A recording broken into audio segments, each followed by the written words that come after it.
नमस्कार दोस्तों, OCN network में आपका स्वागत है। अब तो अंतिम चरण में पहुंच ही गए हैं।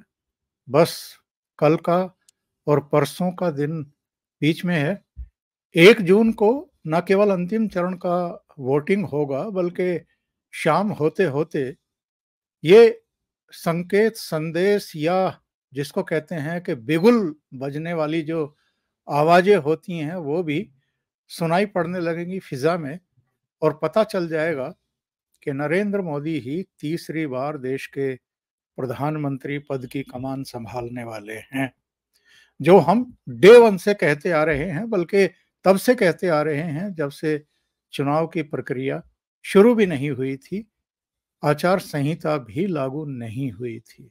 तब से हम कह रहे हैं कि फिर से नरेंद्र मोदी ही देश के प्रधानमंत्री बनने जा रहे हैं और एक इतिहास रचने जा रहे हैं। इस 7वें चरण में कुल मिलाकर के 57 सीटों के लिए मतदान होगा, लेकिन आज हम बात करेंगे बिहार की, उत्तर प्रदेश की। उत्तर प्रदेश में आप जानते हैं कि योगी आदित्यनाथ का गोरखपुर भी है, जहां मतदान होना है, और मोदी जी की वाराणसी भी है। बिहार में भी जिन 8 सीटों पर मतदान हो रहा है, 2019 में ये सभी सीटें एनडीए ने जीती थी। इस बार क्या हाल है, जरा देखने और जानने की कोशिश करेंगे और थोड़ा सा जरा पश्चिम बंगाल का भी जायजा लेंगे, जहां बीजेपी के लिए इस बार चुनौती है, इस फेज में चुनौती है। तो ये जो लास्ट में मतदान हो रहा है पश्चिम बंगाल में, बीजेपी के लिए कितनी संभावनाएं हैं, और हर चरण में वहां कुछ ना कुछ हिंसा हुई है। इस बार किस तरह की तैयारियां शासन प्रशासन की और चुनाव आयोग की हैं, थोड़ा सा इस पर भी चर्चा करेंगे। और अगर हिंसा हो गई और मतदान के बाद जब मतगणना होगी, उसके बाद भी विधानसभा की तरह रिजल्ट आने के बाद हिंसा हो गई, तो पश्चिम बंगाल और ममता बनर्जी का क्या होगा, इस पर भी चर्चा करेंगे। मेरे साथ जुड़ रहे हैं बहुत ही अनुभवी अभिषेक तिवारी पटना से। तिवारी जी को जोड़ करके चर्चा को आगे बढ़ाते हैं। अभिषेक जी, बहुत स्वागत है आपका। नमस्कार। ओमकार सर, आपको प्रणाम, आपके सभी दर्शकों को प्रणाम, नमस्कार, जय श्री राम। लग रहा है कि जयपुर डायलॉग्स का बदला ले ही लिए हैं कि अनुभवी बोल करके। किशोरावस्था में अभी तो हम हैं, अंडर 20 हैं, लेकिन खैर, आपने जो एक बात कही कि लगने लगा है सामने वाले को भी कि रिजल्ट क्या होगा, उसका उदाहरण तो सबसे पहले आज सत्यपाल मलिक ने सर, आपके लाडले ने दे दिया। मुझे लग रहा है 4 जून से पहले बड़ा हंगामा होगा। सत्यपाल मलिक ने एग्जिट पोल को, उन्हें पता चल गया कि एग्जिट पोल में क्या आएगा, और एक बड़ी तैयारी हो रही है पैन इंडिया, ऐसा लग रहा है, क्योंकि अजीत अंजुम की भी चैनल पे बातें होने लगी है कि अगर इस बार भी बीजेपी चुनाव जीतती है और ईवीएम में धांधली करके जीतती है तो क्या हमारे पास उपाय है। तो ईवीएम के ऊपर तो भाई ये सब चीजें आपने पहले भी बोली है और आप वर्षों से बोल रहे हैं इसको लेकर के, ये तो होना ही है। अब आपने की है बिहार की बात, तो मैं कहूंगा कि बिहार में पिछली बार सभी सीटें एनडीए ने जीती थी, इस बार कठिनाई है, विशेषकर 2 सीट बहुत फंसा हुआ है। एक काराकाट, जहां पर पवन सिंह निर्दलीय खड़े हो गए, और उपेंद्र कुशवाहा खड़े हैं एनडीए से, सिलेंडर छाप उनका सिंबल है, और राजाराम खड़े हैं, वो भी कुशवाहा जाति से ही आते हैं, वो लेफ्ट से खड़े हैं, इंडी अलायंस के समर्थन पर, राजद और कांग्रेस के समर्थन पर। अब वहां का कुशवाहा वोटर बड़ा कंफ्यूज कि किधर जाएं किधर जाएं। युवा वोटर खेसारी लाल यादव और पवन सिंह के नाच प्रोग्राम में जाकर के उसी को विजेता मान के बैठा हुआ है, वो हिलने को तैयार नहीं। राजपूत समुदाय अलग बावलेपन पर। औरंगाबाद में भी ये चुनाव के समय देखा जाता है। इंटरेस्टिंग बात मैं बताऊं सर आपके दर्शकों को कि औरंगाबाद का कुछ हिस्सा काराकाट लोकसभा में भी आता है, और वहां भी जैसे गोह विधानसभा वगैरह, वहां अगर आप जाएंगे तो ये पूरा जो राजपूत है बहुत सारे राजपूत वो हराने को तैयार बैठे हैं उपेंद्र कुशवाहा को। उपेंद्र कुशवाहा के प्रति एंटी इनकम्बेंसी है, वो एक अलग फैक्टर है। लेकिन जिस प्रकार से चीजें बदली हैं पिछले 4-5 दिनों में, पूरी बीजेपी, राजनाथ सिंह, योगी आदित्यनाथ, नरेंद्र मोदी, जेपी नड्डा, योगी आदित्यनाथ, सबकी रैलियां हो गई हैं, या एक दो और बाकी हैं बड़े। इसके अलावा जो बिहार स्तर के सभी नेता है, नेतृत्व है, वो पूरा काराकाट में पड़ा हुआ है। जैसे उसको माइक्रो मैनेजमेंट करके वो सीट निकालना बहुत आवश्यक है। इसी प्रकार से एक और सीट फंसी हुई है, वो है बक्सर की। यहां बीजेपी लड़ रही है और मिथिलेश तिवारी जो कि गोपालगंज के, उनको अश्विनी चौबे की जगह पे टिकट दे दी है। अब अश्विनी चौबे की जगह पे टिकट तो मिल गया, लेकिन असम कैडर के एक आईपीएस हैं आनंद मिश्रा, वो निर्दलीय खड़े। राजपूत वोट सुधाकर सिंह की तरफ बहुत जबरदस्त जा रहा था। 2-3 दिनों से डैमेज कंट्रोल करने का प्रयास किया गया है। सुधाकर सिंह के चचेरे भाई ने खुद बीजेपी में ज्वाइनिंग ली और घोर परिवारवाद और लालू के ऊपर हमला बोला और कहा क्षत्रिय समाज को जो है गलत डायरेक्शन में ले जाने का प्रयास हो रहा है। देखते हैं कितना डेंट हो पाता है, वो अलग बात है। एक और सीट जो फंसी हुई है और बहुत गंभीर रूप से, वो है जहानाबाद की। जहानाबाद में भूमिहार वोटर्स का तादाद लगभग 3.5 लाख और उतना ही यादव। यहां से हमेशा एनडीए या बीजेपी जब तक थी, इस अलायंस के पहले, वहां से भूमिहार कैंडिडेट ही निकलते थे।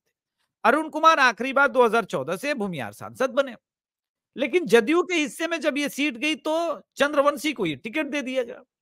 अब चंद्रवंशी पिछली बार ही 1700 वोट से जीते थे। ये तब चमत्कार हुआ था जब तेज प्रताप यादव ने अपने ही तेजस्वी यादव के भाई के विरुद्ध एक कैंडिडेट निर्दलीय खड़ा कर दिया था।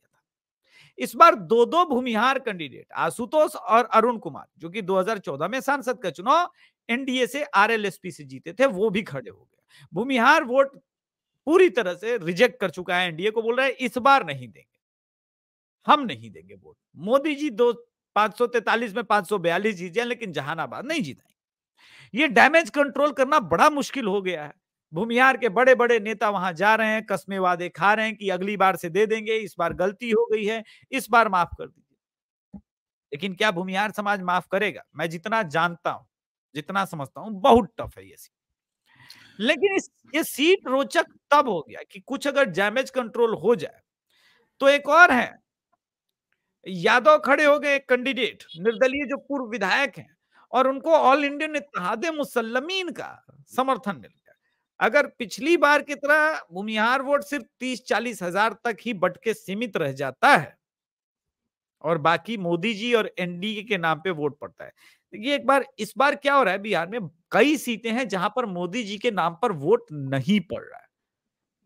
एक 400 पार का नारा कुछ हो सकता है या फिर उस प्रकार की कैंपेन। कई सीटें हैं जहां पर यह चूक हुई है, मोदी जी के नाम पर वोट नहीं पड़ा है, क्योंकि सांसद के प्रति इतनी एंटी इनकम्बेंसी है कि वो हो नहीं पाया। ये लक्षण उत्तर प्रदेश में भी हमने देखे, ये बिहार में भी। बहरहाल इन 3 सीटों को छोड़ दे तो बाकी सीटें कुछ फंसी हुई नहीं है, जैसे पाटलिपुत्रा हो गई, सासाराम की सीट हो गई, या फिर पटना साहिब की सीट हो गई। ये सभी सीटें क्लियर नजर आती हैं मुझे, और संभावनाएं हैं कि ये सारी सीटें निकाल लेगी बीजेपी। यानी 8 सीटों में से 3 फंसी हुई हैं, 5 क्लियर हैं।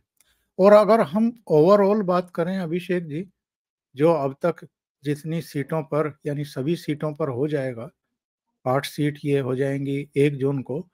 टोटल अगर सभी 40 सीटों की बात करें तो एनडीए को, बीजेपी को इस बार कितनी सीटों का कुल मिलाकर के नुकसान उठाना पड़ सकता है? देखिए बीजेपी को संभवतः 2 सीट या 1 सीट, क्योंकि जो फंसी हुई सीट है वो बक्सर है और एक अररिया है। 7वें चरण में ही आरा वाली सीट भी है बीजेपी के लिए, तो वो नहीं फंसेगी, वो निकाल लेगी बीजेपी। सासाराम निकाल ही लेगी। अ, इसी प्रकार से अगर आप देखें तो जदयू को भी जो मेजर नुकसान है वो एक जहानाबाद की सीट पर, किशनगंज की सीट पर नजर आ रहा है। और एक संभवतः कटिहार हो सकता है, वो भी अब होगा कि नहीं इस बात की गारंटी नहीं है, वो फंसी हुई है, वो टॉस अप सीट है और कोई मेजर नुकसान नहीं है। एक सीट संभवतः वैशाली वाली फंसी हुई है, वो लोक जनशक्ति पार्टी की है, वहां से वीणा देवी कैंडिडेट चुनाव लग रही है। तो आंकड़ा जो है वो समवेयर 34-35 मतलब 33 से 35 के बीच का आंकड़ा बन रहा है और वही नंबर मुझे लगता है कि रहेगा भी इस चुनाव में। बहुत अच्छा चुनाव कई मामलों में तेजस्वी यादव ने लड़ा, अकेले 244 रैलियां की, कमर में दर्द होने के बावजूद। अच्छे वक्ता नहीं है, डेप्थ नॉलेज नहीं है पॉलिटिकल की, वो बातें ठीक है, लेकिन परिश्रमी है, इसमें कोई संदेह नहीं। कम से कम अखिलेश यादव या राहुल गांधी जैसी उन्होंने ये नहीं ढिलाई नहीं बरती। और अगर उत्तर प्रदेश की बात करें, जिन सीटों पर इस अंतिम चरण में मतदान होने जा रहा है, इनमें बलिया भी है, जहां रायबरेली की तरह अमित शाह ने जाकर के हस्तक्षेप किया है, साधने की कोशिश की है और जो दिखाई दे रही थी कमजोरी, उसको मजबूती में बदलने की कोशिश की है। इसी तरीके से योगी आदित्यनाथ का गोरखपुर धाम भी है, प्रधानमंत्री नरेंद्र मोदी की काशी नगरी भी है। तो ये चरण कितना महत्वपूर्ण है यूपी के लिए? देखिए इस बार भी बहुत तगड़ा मुकाबला है, चाहे घोसी, हालांकि घोसी को तो फिर भी बीजेपी ने बहुत अच्छे से साधा है, घोसी के समीकरण को। अब देखिए क्या है ना, ये घोसी, आजमगढ़, गाजीपुर और बलिया और नदी के उस पार वाला बक्सर बक्सर ये पूरा इनका टेक्सचर जो है वो पूरी तरह से सेम है, ठीक है। ये सेम पॉलिटिक्स फॉलो कर रही हैं। यहां पर भूमिहार जाति, अलग अलग जातियों का पूरा कास्ट बेस्ड समीकरण है, जिसका कास्ट बेस्ड समीकरण सद गया। इस चुनाव में एक बात समझना होगा कि पिछली बार राजभर पार्टी अलग लड़ी थी, हर जगह पे 35,000 40,000 की उनका वोट है इन सभी सीटों पर, चाहे वो घोसी हो। और देखिए मैं जब बातें करता हूं तो प्रूफ के साथ कहता हूं। देखिए 2022 में जब ये सोहेल देव समाज वाली जो पार्टी है, वो राजभर वाली, ये बीजेपी के अगेंस्ट थी, तो आप विधानसभा के आंकड़े निकालिए, है तो वो जीरो, लेकिन क्या है ना कि एक के आगे जीरो लगता है तो 10 हो जाता है। उसका अपना बहुत सीमित वोट है, लेकिन बढ़िया वोट है, तो जिधर शिफ्ट होते हैं वो हो जाता है। समाजवादी पार्टी देखिए उस विधानसभा में देखिए जो मेजर नुकसान हुआ था यही पूर्वांचल के इलाकों में हुआ था। इस बार वो नुकसान कम करने का प्रयास है। बलिया में नारद राय को मिला लिया गया। इसी प्रकार से आप देखिए कि बलिया में मीटिंग्स हो रही है बड़े बड़े ब्राह्मण नेताओं की, कि वो नाराजगी कम हो जाए। भूमिहार नेता नारद राय को पहले मिला लिया गया। उसी प्रकार से घोसी में अब आप देखिए, चूंकि नोनिया चौहान का भी वोट आ गया, मल्लाह वाला भी वोट इधर ही है, राजभर वाला भी वोट इधर ही है, पटेल वोट ही इधर भी है पूरी तरह से। तो समाजवादी पार्टी को इस इलाके में इस बार आप देखेंगे हमेशा ही क्लोज फाइट रहता है, लेकिन इस इलाके में इस बार मेजर नुकसान होगा। ये सभी सीटें क्लोज मार्जिन से बीजेपी मेरे दृष्टिकोण में, और अंततोगत्वा गाजीपुर भी जीतने की संभावना पर अभी एज में है, बढ़त में है जी। और वाराणसी पर सर चर्चा करना जरूरी लगता नहीं है मुझे, रॉबर्टगंज भी निकल जाएगा।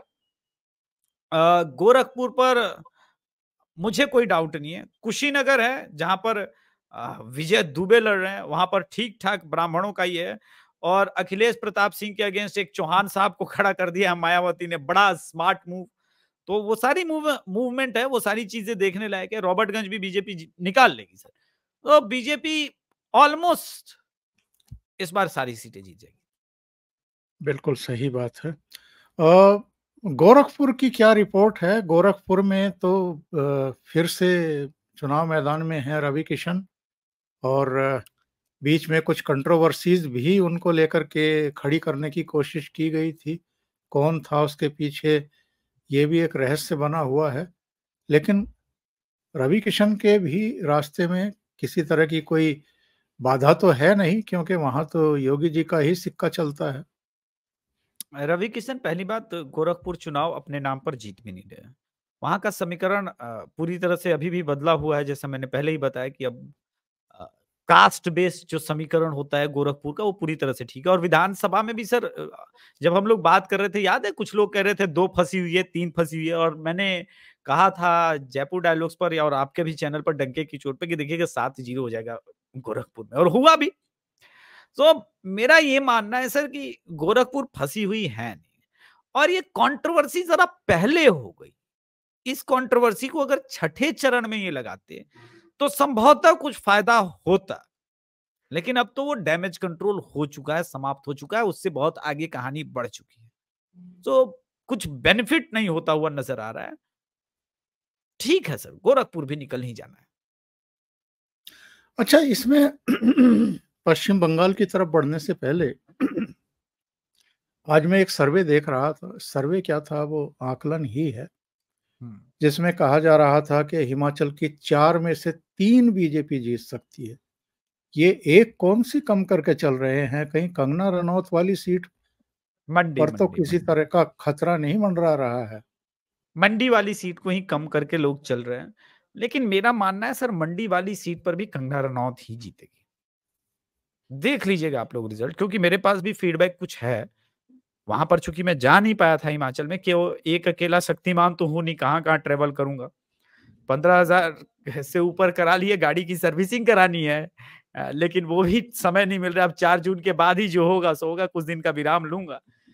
किंतु ये है सर कि लोग कह रहे हैं, किंतु मेरे पास जो रिपोर्ट है मंडी में भी वो सिक्का जो चला है वो मोदी का ही चला है। और अगर पश्चिम बंगाल की बात करें तो कुल मिलाकर के कितनी सीटों पर वहां इस बार मतदान होने वाला है? और चूंकि अंतिम चरण है और हर चरण में वहां पर हिंसा हुई है, तो इस बार क्या आशंकाएं हैं और बीजेपी के लिए कितना टफ है ये जो टफेस्ट चरण है है? सर, ये टफेस्ट चरण है, क्योंकि जो 8 सीटें हैं वो सभी की सभी टीएमसी ने पिछली बार जीती थी। चाहे वो हावड़ा हो, हुबली हो, या फिर आप देखें डायमंड हार्बर वाली जो सीट आती है, जो मुस्लिम इलाके वाला वो पूरा सीट आता है।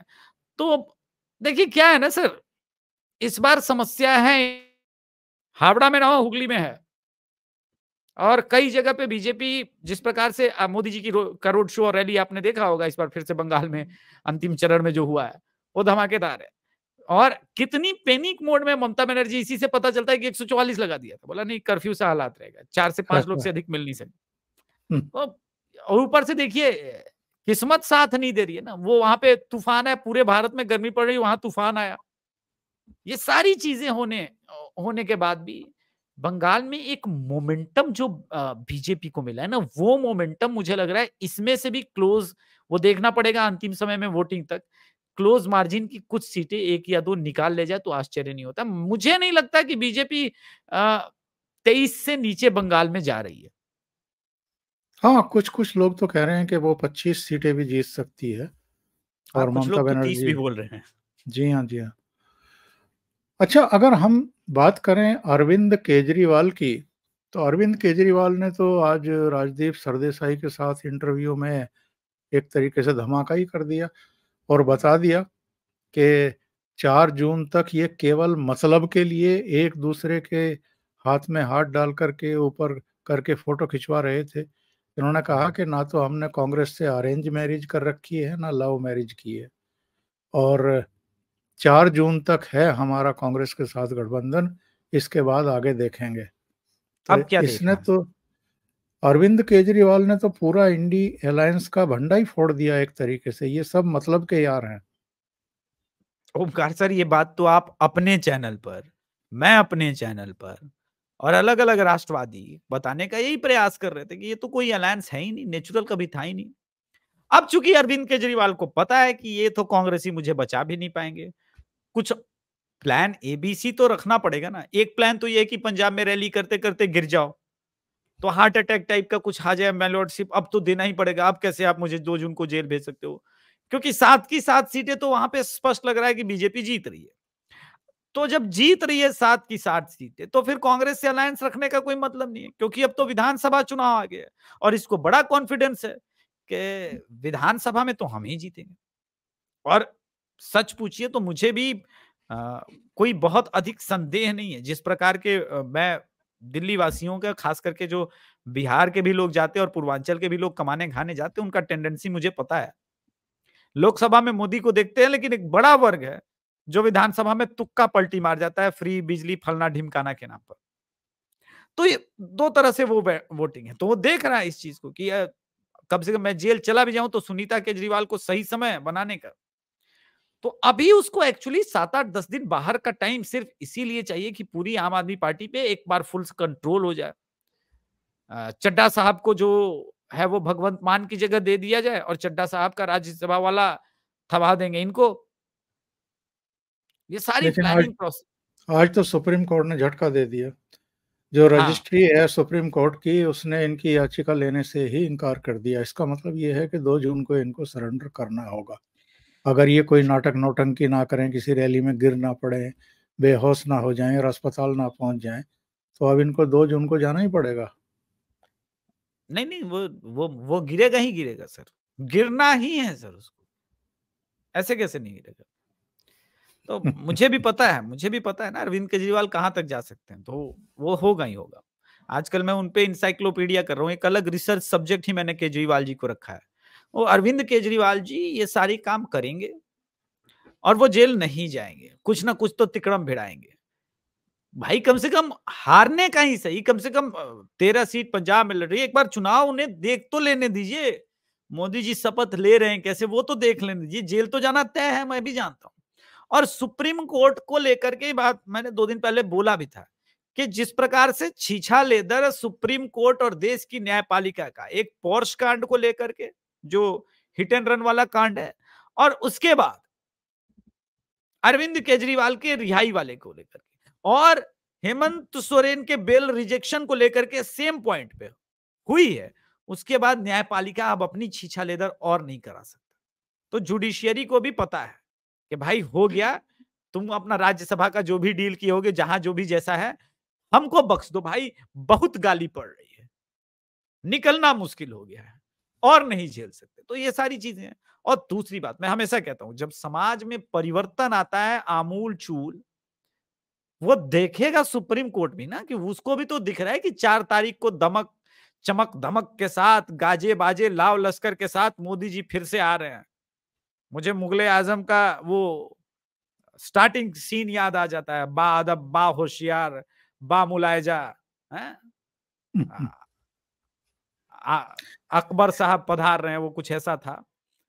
तो वैसा ही कुछ है। तो वही है कि बा मुलायजा बा अदब, माननीय मोदी, आदरणीय मोदी जी 4 जून को फिर से गाजे बाजे के साथ जीत रहे हैं।